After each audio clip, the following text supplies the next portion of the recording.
భగవతే వాసుదేవాయ. ఓం నమో భగవతే వాసుదేవాయ. ఓం నమో భగవతే వాసుదేవాయ. నారాయణం నమస్కృత్య నరం చైవ నరోత్తమం దేవీం సరస్వతిం వ్యాసం తతో జయం ఉదీరయేత్. నష్టప్రాయేషు అభద్రేషు నిత్యం భాగవత సేవయా భగవతే ఉత్తమ శ్లోకే భక్తిర్భవతి నైష్టికి. ఓం అజ్ఞానతిమిరంధస్య జ్ఞానాంజలశలాకయ చక్షురున్మిలితం येन తస్మై శ్రీ గురువే నమః. శ్రీచైతన్యమనోభీష్టం స్థాపితం येन భూతలే స్వయం రూపః కదా మహ్యం దదతి స్వపదాంతికం. వందేహం శ్రీగురో శ్రీయుతపదకమలం శ్రీగురున్ వైష్ణవాంశ్చ శ్రీరూపం సాగ్రజాతం సహగణ రఘునాథాన్వితం తం సజీవం సాద్వైతం సావధూతం పరిజన సహితం కృష్ణ చైతన్యదేవం శ్రీరాధా కృష్ణ పాదాన్ సహగణ లలిత శ్రీ విశాఖాన్వితాంశ్చ. హే కృష్ణ కరుణా సింధో దీనబంధో జగత్పతే గోపేశా గోపికా కాంత రాధా కాంతా నమోస్తుతే. తప్త కాంచన గౌరాంగి రాధే వృందావనేశ్వరి వృషభానుసుతే దేవి ప్రణమామి హరిప్రియే హరిప్రియే. వాంఛాకల్పతరుభ్యశ్చ కృపా సింధుభ్య ఏవ చ పతితానాం పావనేభ్యో వైష్ణవేభ్యో నమో నమః. జయ శ్రీ కృష్ణ చైతన్య ప్రభు నిత్యానంద శ్రీ అద్వైత గదాధర శ్రీవాసాద గౌరభక్త వృంద. Hare Krishna Krishna Krishna Hare Hare Hare Rama Rama Rama Hare Hare. Hare Krishna Krishna Krishna Hare Hare Hare Rama Rama Rama Hare Hare. Hare Krishna Krishna Krishna Hare Hare Hare Rama Rama Rama Hare Hare. Thank you Prabhuji. Hare Krishna. Hare Krishna. First రెండు చదవచ్చు మధ్య 40-41 రెండు చదవచ్చు మధ్య మనం. ఓకే ప్రభుజీ. ఈరోజు శ్రీమద్ భాగవతం చతుర్థ స్కందం అధ్యాయం 25 అధ్యాయం పేరు పురంజనుని చరితం నుండి 40-41 శ్లోకాలు చదువుకుంటున్నాం. 40 శ్లోకం. పితృదేవర్షి మత్యానాం భూతానాం ఆత్మనః చ హ క్షేమ్యం వదంతి శరణం భవే అస్మిన్ యత్ గృహ ఆశ్రమః. యువతి పలుకసాగెను. ప్రామాణికుల వచనమును అనుసరించి గృహస్థ జీవనము కేవలం గృహస్థునికే కాక పితృదేవతలకు దేవతలకు ఋషులకు సాధు పురుషులకు ఎల్లరకు ఆనందదాయకమైనట్టుది. ఈ రీతిగా గృహస్థ జీవనము అత్యంత లాభదాయకమై ఉన్నది. వైదిక విధానమును అనుసరించి జీవుడు ఈ భౌతిక జగత్తులో జన్మించినప్పుడు రుణగ్రస్తుడు అవుచున్నాడు. సూర్యుడు, చంద్రుడు, ఇంద్రుడు, వరుణుడు వంటి దేవతలు జీవన అవసరములను వసుగుదురు కనుక వారికి అతడు రుణపడి ఉండును. ఉష్ణము, కాంతి, నీరు, ఇతర ప్రకృతి సదుపాయములను మనము దేవతల అనుగ్రహం వలననే పొందుచున్నాము.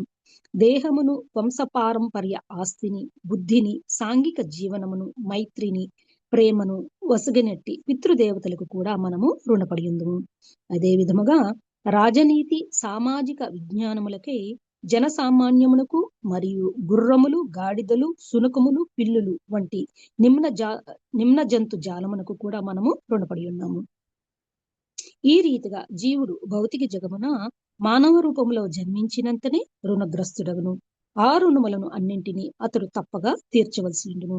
అతడు అట్లు చెయ్యనిచో జన్మ మృత్యు వలయములో మరింతగా చిక్కుబడును. కాని అతిగా విషయానురక్తుడైన గృహమేది తాను ముకుంద పాదార విందములను ఆశ్రయించినచో శీఘ్రమే అట్టి రుణముల నుండి విముక్తుడును అగుదునని ఎరుగజాలడు. దురదృష్టవశాత్తు అతడు కృష్ణ భక్తి యందు ఏమాత్రము అభిరుచిని కలిగి ఉండడు. ఈ విషయమున భక్త ప్రహ్లాదుడు ఇట్లు పలికెను.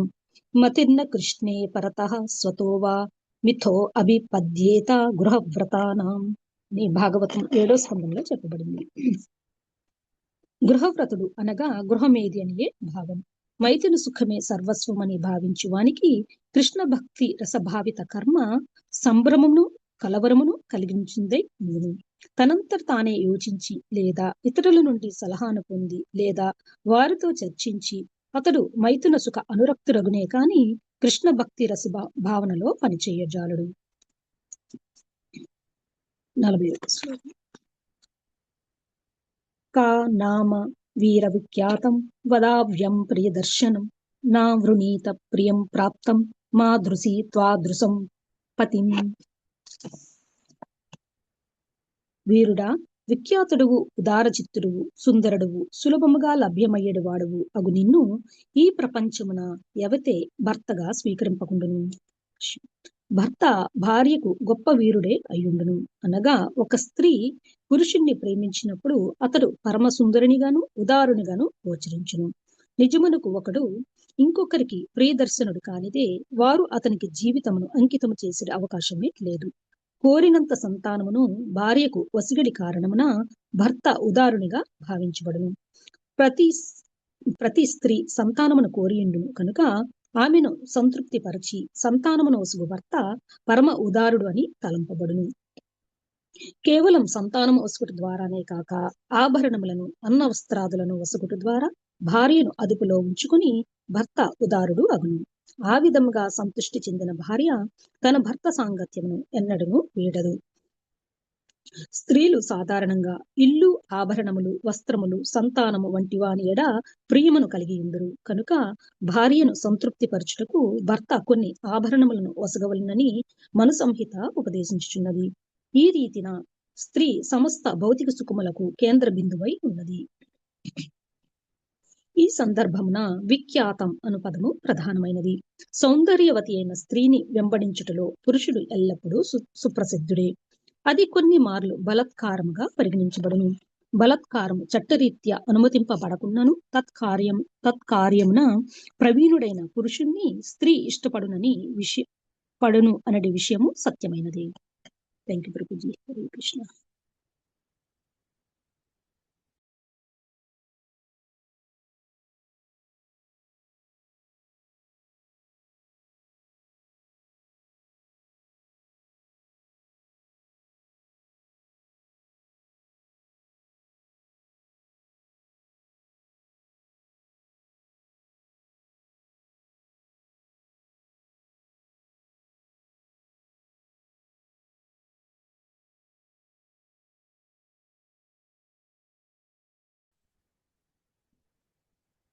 హరే కృష్ణ బాబు, మీరు మ్యూట్ లో ఉన్నట్టున్నారు.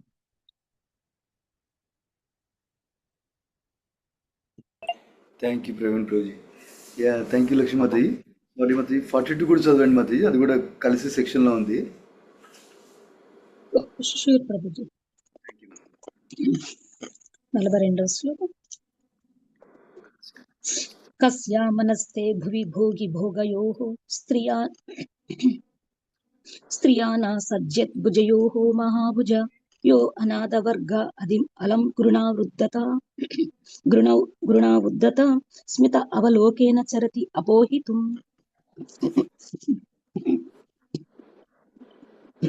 ఓ మహాభుజశాలి, ప్రపంచమున ఏ యువతి సర్పముల వంటి నీ భుజములను ఆకర్షిత కాకుండును.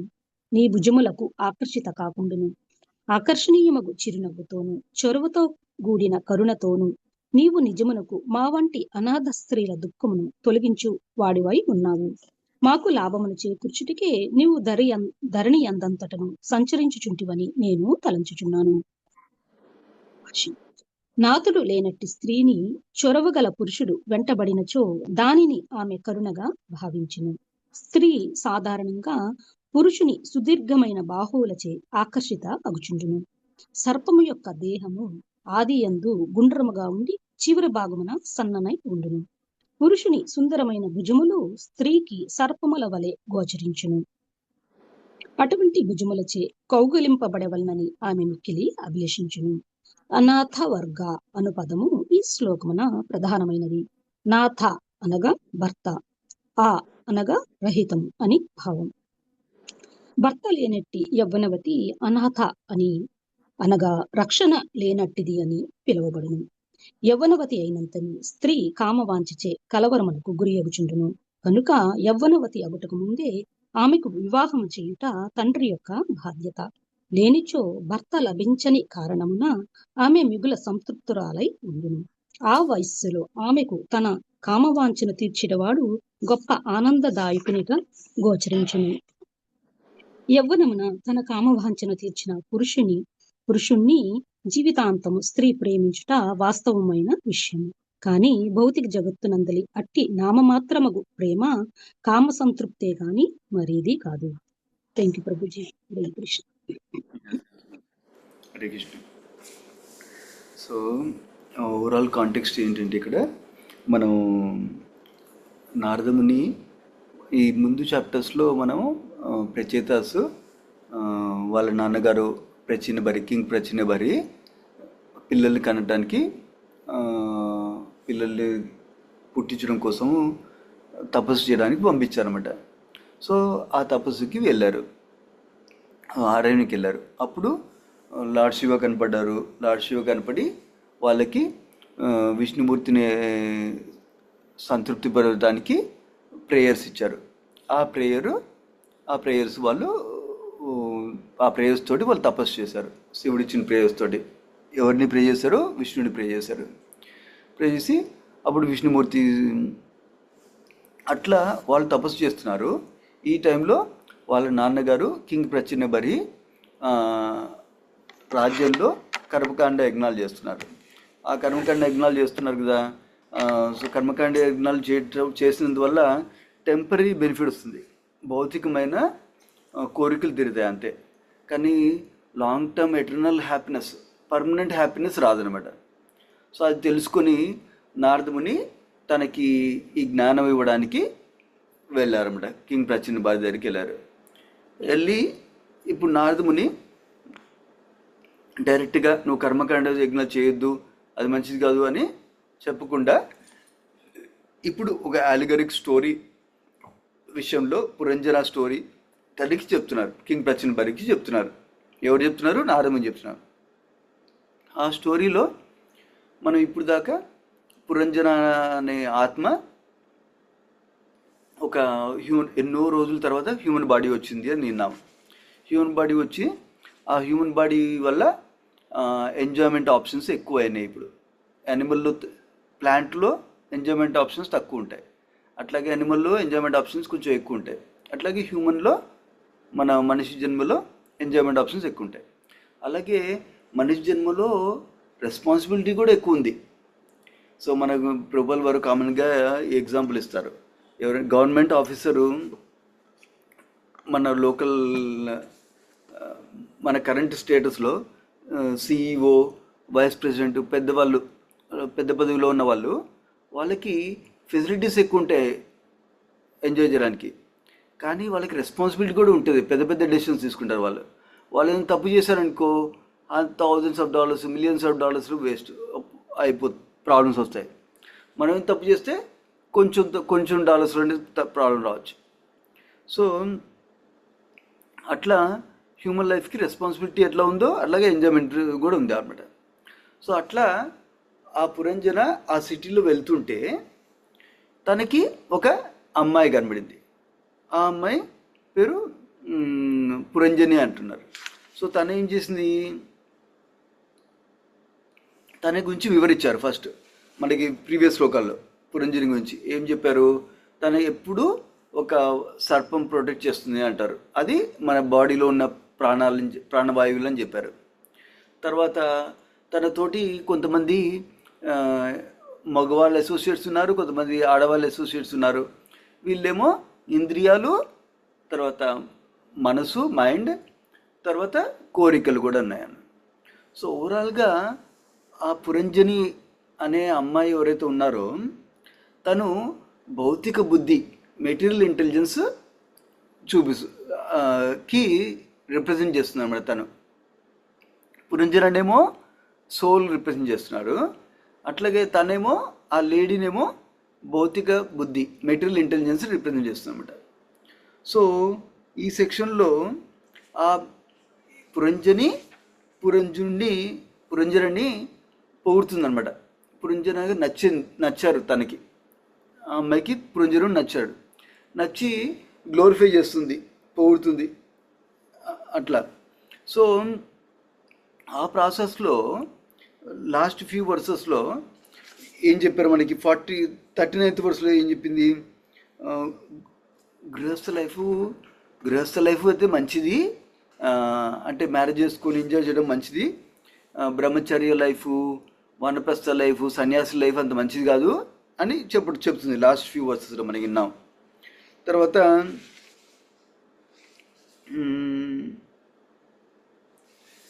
నేను నీ ఇంద్రియ తృప్తికి నేను సహకరిస్తానని కూడా చెప్తున్నాను తను. సో ఇక్కడ మనకి ఆ అమ్మాయి మెటీరియల్ ఇంటెలిజెన్స్ అట్లా అర్థం చేసుకోవాలి మనం క్లియర్గా. సో మెటీరియల్ ఇంటెలిజెన్స్ అంటే భౌతిక బుద్ధి. మెటీరియల్ ఇంటెలిజెన్స్ దేనికి పనికి వస్తుంది? మనకి ఎప్పుడైనా మెటీరియల్ డిజైర్స్ ఉంటాయి, అంటే భౌతిక కోరికలు ఉంటాయి. సో భౌతిక కోరికలు వచ్చినాయనుకో మనకి ఈ విధంగా ఎంజాయ్ చేయాలని గుర్తొచ్చింది మనకి, అప్పుడు ఆ భౌతిక బుద్ధి మనకి హెల్ప్ చేస్తుంది అనమాట. ఓ ఇట్లా ఇది చేస్తే నువ్వు అట్లా అది తెచ్చుకోవచ్చు, అది తెచ్చుకొని ఇట్లా ఎంజాయ్ చేయొచ్చు అని సహకరిస్తుంది అనమాట భౌతిక బుద్ధి, మెటీరియల్ ఇంటెలిజెన్స్. సో అట్లాగే ఈ లేడీ కూడా సహకరిస్తాను అని చెప్తుంది అనమాట. సో ఇప్పుడు 40 శ్లోకంలో ఫస్ట్ ఏం చెప్తుంది? మానవ జన్మ ఓన్లీ మనకే ఆనందం కలిగించదు, మనకి బెనిఫిషియల్ అనిపించదు. యాక్చువల్గా పితృదేవతలకి, ఋషులకి, తర్వాత దేవతలకి, సాధువులకి, అందరికి కూడా ఆనందం కలిగిస్తుందని చెప్తుంది. తన లాజిక్ ఏంటి అట్లా చెప్పడం? లాజిక్ ఏంటంటే మనము ఇట్లా మనకి జన్మించారు కాబట్టి మన పేరెంట్స్కి మనము కృతజ్ఞత ఇండెక్టెడ్ అయి ఉంటాం మనం ఎప్పుడు. సో మన కృతజ్ఞత తీర్చుకోలేము ఎప్పుడు అట్లా. సో అట్లాగే దేవతలకు కూడా తీర్చుకోవాలి. దేవతలు మనకి గాలి ఇస్తున్నారు, లైట్ ఇస్తున్నారు, వాటర్ ఇస్తున్నారు, వాళ్ళకు కృతజ్ఞతతోటి వాళ్ళ రుణం తీర్చుకోలేము మనం అట్లా. సో మనం రుణపడి ఉంటాం మన పేరెంట్స్ తోటి, మన పితృలతోటి రుణపడి ఉంటాము, దేవతలకు రుణపడి ఉంటాము. అట్లాగే సాధువులు, ఋషులు వీళ్ళందరూ మనకి ఈ నాలెడ్జ్ ఇస్తున్నారు, శాస్త్రాల నాలెడ్జ్ ఇస్తున్నారు. అందుకని వాళ్ళకు కూడా రుణపడి ఉంటాం. సో అట్లాగే వాళ్ళకి ఏదో ఒక విధంగా సేవ చేస్తాం మనం. అందుకని వాళ్ళు కూడా గృహస్థ లైఫ్ని మంచిగా చూస్తున్నారు అని చెప్తున్నమాట. వాళ్ళు కూడా అది శ్రేయస్కరము, బెనిఫిషియల్ అని అనుకుంటారంట వాళ్ళందరూ. సో అది 40 శ్లోకంలో పాయింట్ చేస్తున్నమాట. సో కానీ బేసికలీ మనం పుట్టగానే ఈ లోకంలో ఉంటున్నాం కాబట్టి మనం ఎంతోమందికి రుణపడి ఉంటాం, అది ఫ్యాక్ట్, కరెక్టే. కాకపోతే ఒక ఫ్యాక్ట్ మిస్ అయింది ఏంటంటే భౌతిక బుద్ధి కదా, మెటీరియల్ ఇంటెలిజెన్స్ కదా, స్పిరిచువల్ ఇంటెలిజెన్స్ లేదు. అందుకని ఒక మెయిన్ పాయింట్ మిస్ అయింది ఏంటంటే అందరికీ రుణాలు ఉన్నాయి, కరెక్టే. అందుకని మనం కృతజ్ఞతతో ఉండాలి, కరెక్టే. కానీ ఎప్పుడైతే మనం భగవంతుడికి, కృష్ణుడు ఫర్ ఎగ్జాంపుల్ కృష్ణ భగవానుడికి మనం భక్తిలో ఉంటామో, కృష్ణ భగవాన్ని సంతృప్తి పరచడానికి ట్రై చేస్తున్నామో, అప్పుడు వేరే రుణాలు మనకి లేవన్నమాట. అది ఎందుకంటే మన ప్రభుపాల్ వారు భాగవతంలో 2 ఎగ్జాంపుల్స్ ఇస్తారు. ఒకటి ఏంటంటే ఒక చెట్టుకి రూట్స్ దగ్గర వాటర్ పోసామనుకో, అది ట్రంక్కి, లీవ్స్కి, బ్రాంచెస్కి అన్నిటికీ శక్తి అందిస్తుంది. సో అంతేగాని ఒక్కొక్క ఆకు మీద వాటర్ పోయాం కదా మనం, అది ఒక ఎగ్జాంపుల్ మన భాగవతంలో వింటాము, లేటర్ క్యాంటస్లో వస్తుంది. ఇంకో ఎగ్జాంపుల్ ఏంటంటే మన బాడీలో, శరీరంలో పొట్ట ఎంజాయ్ చేస్తుంది. అన్ని చేతులు, నోరు, అన్ని పళ్ళు అన్నీ పొట్టకు ఎంజాయ్ చేయడానికి సహకరిస్తున్నాయి. ఎందుకు? మనం ఫుడ్డు మంచిగా నవిలి తింటే పొట్టకు ఇచ్చామనుకో ఫుడ్డు, అప్పుడు ఆ శక్తి అంతా మన బాడీ అంతా వస్తుంది. సో అంతేగాని చెయ్యి నేనే గులాబ్ జామ్ తింటాను నీకు పొట్టకివ్వను అనుకోండి, నోట్లో పెట్టకుండా ఓన్లీ చెయ్యిలో ఇట్లా అంటున్నా కూడా గులాబ్ జామ్ని, మనకి శక్తి రాదు, టేస్ట్ రాదు, ఏం రాదు. సో ఆ శక్తి రావాలంటే పొట్టకి ఇవ్వాలన్నమాట. అట్లాగే మనం ఎప్పుడైతే మన కృష్ణుడు నుంచి, భగవంతుడి నుంచి ఈ లోకంలో అన్నీ మనందరము వచ్చామన్నమాట. సో అందుకని భగవంతుని ఎప్పుడైతే ప్లీజ్ చేస్తామో అప్పుడు అందరూ కూడా ఆటోమేటిక్గా ప్లీజ్ అవుతారు అన్నమాట. ఎందుకంటే అందరం భగవంతుడికి సంబంధించిన వాళ్ళమే. అది ఇంపార్టెంట్ ప్రిన్సిపల్ అన్నమాట. సో నా కొంతమందికి డౌట్ రావచ్చు, అయితే నేను భగవంతుని సంతోషపెడతాను, అందరినీ తిడతాను, అందరినీ కొడతాను. సో అట్లా రాంగ్ అండర్స్టాండింగ్ రావచ్చు. కానీ కరెక్ట్ అండర్స్టాండింగ్ ఏంటి? భగవంతుని తృప్తిపరచాలనుకో, మనందరం భగవంతుడికి సంబంధించిన వాళ్ళం అనుకో. సో నేను వేరే వాళ్ళని తిడితే భగవంతుడు సంతోషపడతాడా? సంతోషపడ్డు. అందుకని ఎప్పుడైతే మనం భగవంతుని సంతోషపరచాలనుకుంటున్నామో, ఎప్పుడైతే భగవంతుడి పట్ల భక్తితో వ్యవహరిద్దాం అనుకుంటున్నామో, అప్పుడు వేరే వాళ్ళకు కూడా మంచిగా ఉంటాం అనమాట మనం. సో అట్లని ఇన్కరెక్ట్ అండర్స్టాండింగ్ ఉండదు అనమాట. ఎందుకంటే అందరం భగవంతుడికి సంబంధించిన వాళ్ళం కాబట్టి భగవంతుడిని ప్లీజ్ చేయాలంటే అందరితో బాగుండాలన్నమాట. సో ఆ ప్రిన్సిపుల్, అందుకనే భక్తులు నాట్ ఓన్లీ భగవంతుడిని పూజ చేస్తారు, భగవంతుడి సేవ చేస్తారు, కానీ వేరే వాళ్ళందరికీ సేవ చేయడానికి ట్రై చేస్తారన్నమాట. వేరే వాళ్ళందరి ఎట్లా భగవంతుడి దగ్గరికి కొంచెం క్లోజర్గా తీసుకెళ్ళడానికి ట్రై చేస్తారనమాట. ఎందుకంటే అది భగవంతుడికి ప్లీజింగ్ ఉంటుంది, అది ప్లస్ వేరే వాళ్ళకి కూడా పర్మనెంట్ బెనిఫిట్ వస్తుంది అనమాట. ఒక చాక్లెట్ ఇచ్చాను ఎవరికన్నా, ఒక 1 డే తినచ్చు, ఒక 5 minutesలో ఫినిష్ చేస్తారు చాక్లెట్. కానీ ఒక $1000 ఇచ్చామనుకో 10,000 చాక్లెట్స్ కొనుక్కోవచ్చు, చిన్న చాక్లెట్ అయితే. లేకపోతే 1000 చాక్లెట్స్ 100 చాక్లెట్స్ కొనుక్కోవచ్చు, అప్పుడు 100 days తినచ్చు. అదే మనం ఆ పిల్లలకి ఎవరైతే చాక్లెట్ తిన్నా అనుకుంటున్నారో వాళ్ళకి జాబ్ కలిగిచ్చామనుకో, వాళ్ళు డబ్బులు సంపాదించవచ్చు, కావాల్సినవన్నీ తినచ్చు. కానీ ఈవెన్ ఆ సిచ్యుయేషన్ కూడా ఈ లైఫ్కే పరిమితం, టెంపరీ కదా. ఈ చనిపోయిన తర్వాత మళ్ళీ వేరే బాడీ వస్తుంది నెక్స్ట్ లైఫ్లో, అప్పుడు మళ్ళీ సఫరింగ్ స్టార్ట్ అవుతుంది. అందుకనే ఎవరైతే భక్తి మార్గంలో ఇంట్రడ్యూస్ చేస్తామనుకో వాళ్ళకి, అప్పుడు వాళ్ళు నెక్స్ట్ లైఫ్లో కూడా ఎంజాయ్ చేస్తారన్నమాట. ఇంకా బెస్ట్ థింగ్ ఏంటి, ఈ భౌతిక ప్రపంచంలో వస్తే కృష్ణుని చెప్పారు దుఃఖాలే మా శాశ్వతం అని చెప్పారు. అంటే దుఃఖాలకు తప్పవు అనమాట. అందుకని భక్తి మార్గంలో భగవంతుడి సేవలో ఉన్నామనుకో పర్మనెంట్గా, అప్పుడు ఎటర్నల్గా భగవంతుడు ధామంకి వెళ్ళిపోవచ్చు. భగవంతుడు ధామంలోకి వెళ్ళిపోతే అప్పుడు మనకి వేరే మళ్ళీ భౌతిక ప్రపంచంలో మనకి జన్మ కూడా రాదనమాట. అప్పుడు మనం పర్మనెంట్గా హ్యాపీ ఉండొచ్చు అనమాట. ఇక్కడ భౌతిక ప్రపంచంలో ఉంటే కొంచెం హ్యాపీనెస్ వస్తుంది, కొంచెం సాడ్నెస్ వస్తుంది, కొంచెం హ్యాపీనెస్ వస్తుంది, కొన్ని కష్టాలు వస్తాయి. అక్కడికి వెళ్ళిన తర్వాత ఆధ్యాత్మిక ప్రపంచంలో కష్టాలు ఉండవు అనమాట, ఇక ఓన్లీ హ్యాపీనెస్ ఉంటుంది. ఆ హ్యాపీనెస్ కూడా కంటిన్యూస్గా గ్రో అవుతుంది అనమాట. సో అందుకని ఆ ప్రిన్సిపల్ మిస్ అవుతున్నాను అనమాట. అది ప్రభుపాద వారు పాయింట్అవుట్ చేస్తున్నారు అనమాట. అట్లాగే ప్రహ్లాద్ మహారాజు శ్లోకం కూడా ప్రభుపాద వారు భాష్యంలో చెప్తున్నారు. అదేంటి, ఎవరైతే ఇట్లా నాకే ఇంద్రియ తృప్తితోటే పని కానిచ్చుకుంటున్నారో, వాళ్ళు భక్తి గురించి పట్టించుకోవట్లేదు, భగవంతుడి గురించి పట్టించుకోవట్లేదు. సో వాళ్ళకి వాళ్ళ ఉన్న ఆలోచనలు అయినా కూడా వేరే వాళ్ళు చెప్పినా కూడా ఏం ఎక్కువ అనమాట వాళ్ళకి. అది డిస్కస్ చేస్తున్నారు ప్రభుపాద వారు 40 శ్లోకంలో. సో బేసికలీ 40 శ్లోకంలో హ్యూమన్ జన్మ వల్ల మనం ఎంత ఎంజాయ్ చేయొచ్చు అని తను చెప్తుంది, పురంజనుడికి. కానీ ప్రభుపాద వారు మనకి కాంట్రాస్ట్ చెప్తున్నారు ఏంటంటే, మనకి ఆ హ్యూమన్ లైఫ్లో మనం భగవంతుడి భక్తిలో ఉంటే అది బెస్ట్ వే ఆఫ్ వేరే వాళ్ళకి రుణం తీర్చుకోవడానికి బెస్ట్ మెథడ్ అని చెప్తున్నారు అనమాట ప్రభుపాద వారు మనకి భాషలో. తర్వాత 41వ శ్లోకంలో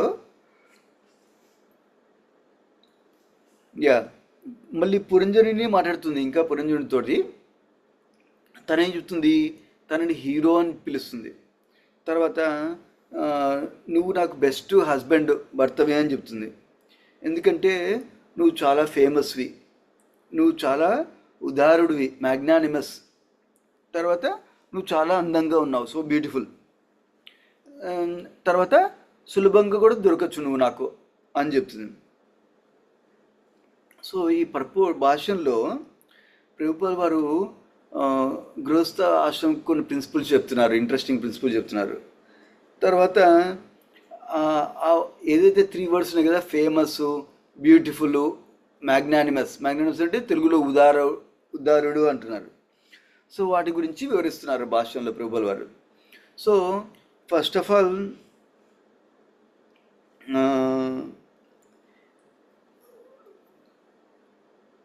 భార్యకి మ్యారేజ్లో ఉన్నప్పుడు భార్యకి భర్త అందంగా కనబడితే ఆ, తర్వాత అప్పుడు తన భార్య తన లైఫ్ని డెడికేట్ చేస్తుంది భర్తకి.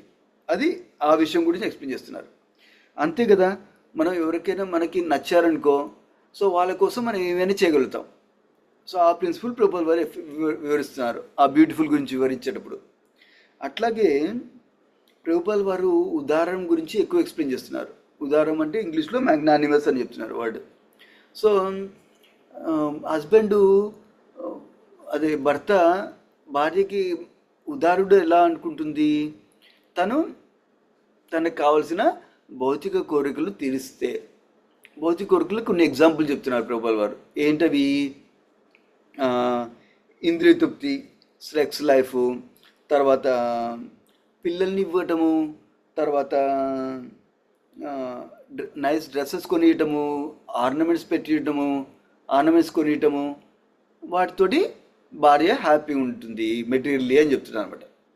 స్పిరిచువల్ హ్యాపీనెస్ కాదు, అట్లీస్ట్ మెటీరియల్ హ్యాపీనెస్ అనమాట ఇది. సో భౌతిక సుఖం. So obviously this is deep subject matter.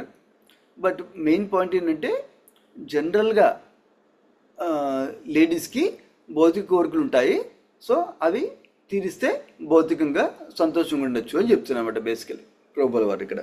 So obviously పిల్లల వల్ల లేడీస్ ప్రిస్క్రైబ్ డ్యూటీస్లో ఎంగేజ్ చేయగలుగుతారు అనమాట.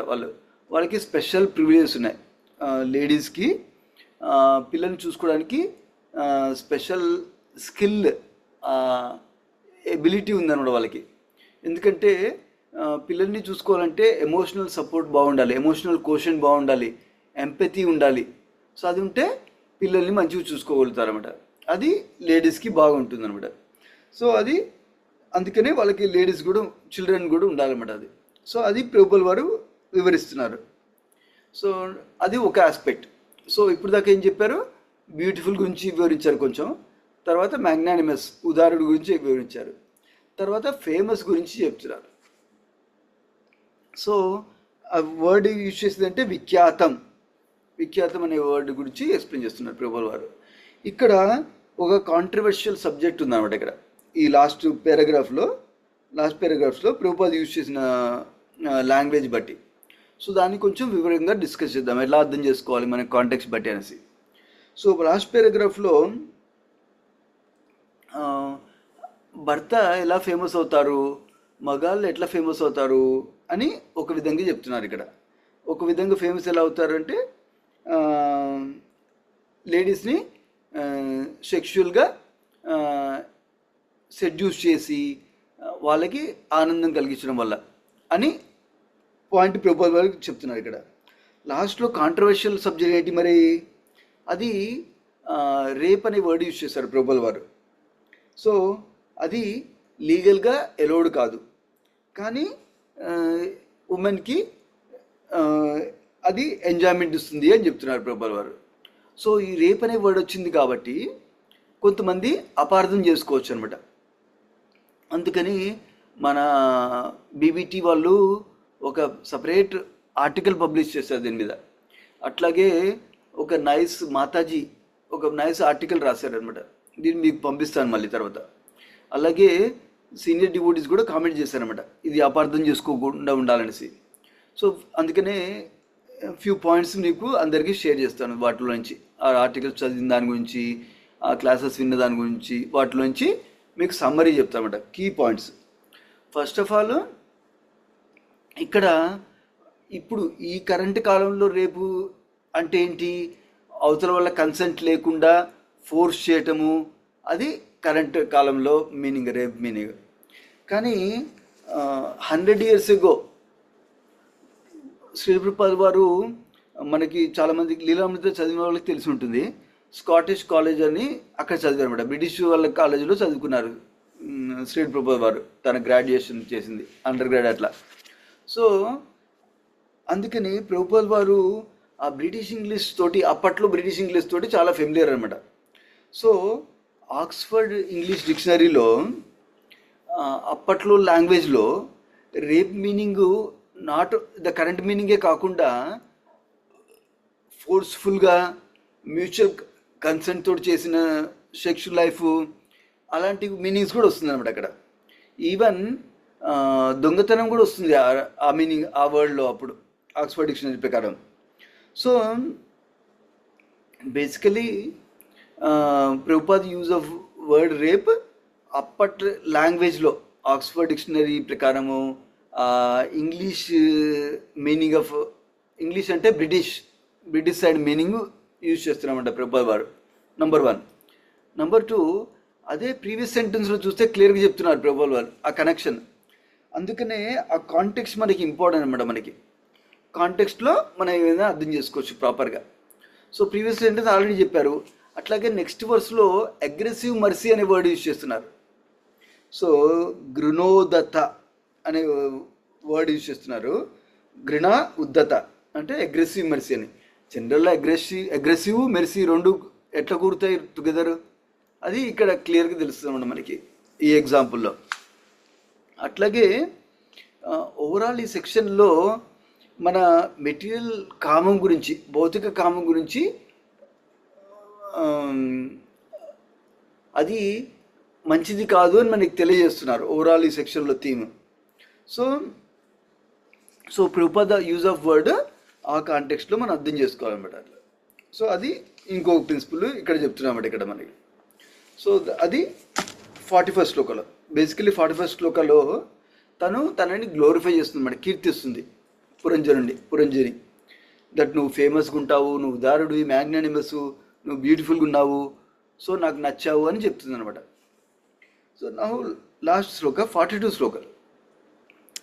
శ్లోకాలు ఇక్కడ ఏం చెప్తుంది, ఇక్కడ కూడా నీ నీ ఆర్మ్స్ బ్యూటిఫుల్గా ఉన్నాయి, అందుకని నువ్వు నాకు నచ్చావు. తనని స్నేక్స్ లాగా పోలుస్తుంది చేతుల్ని. తర్వాత నా బెనిఫిట్ కోసమే, నా శ్రేయస్సు కోసమే నువ్వు వచ్చావు ఇక్కడ అని కూడా చెప్తుంది అన్నమాట ఇక్కడ.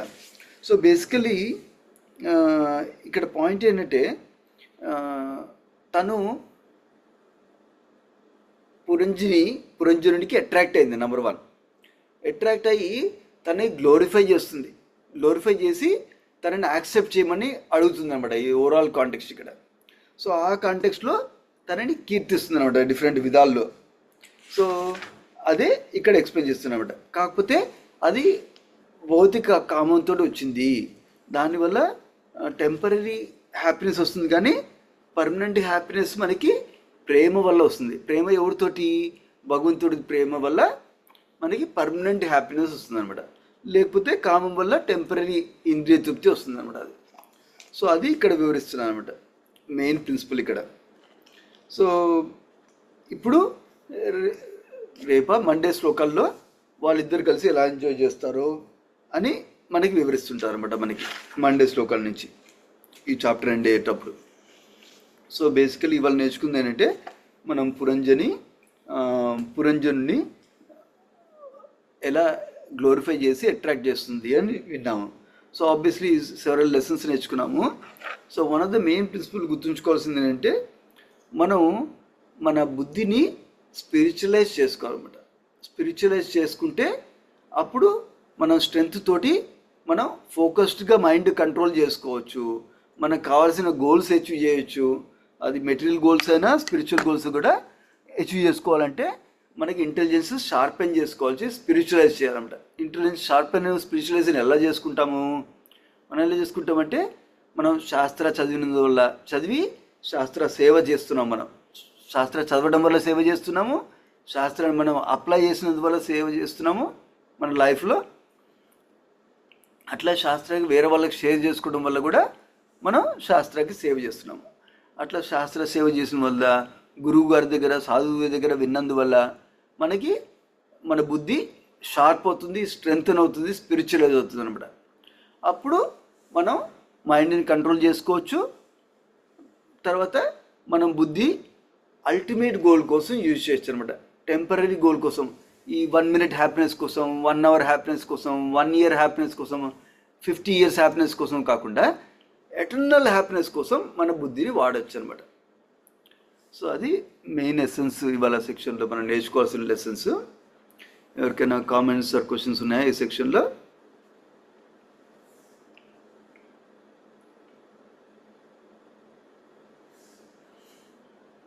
Okay, sure, then will continue. మళ్ళీ మండే క్లాసెస్లో కంటిన్యూ అవ్వచ్చు. నేను ఆ బీబీటీ ఆర్టికల్స్ ప్లస్ ఒక మాతాజీ ఆర్టికల్ కూడా పంపిస్తాను. సో మీరు correct understanding of Prabhupada language గురించి మీకు కూడా తెలుస్తుంది అనమాట. Yeah, okay. శ్రీమద్ గౌతమ్కి జై, శ్రీ ప్రభుపాదికి జై. వాంఛకల్పతరుభ్యశ్చ కృపాసింధు భేవచ పతితానాం పావనేభ్యో వైష్ణవేభ్యో నమో నమః. Thank you devotees. Hare Krishna. Thank you Prabhuji. Thank you. Hare Krishna. Thank you, Prabhu. Hare Krishna. Hare Krishna. Thank you bro. Hare Krishna. Hare Krishna.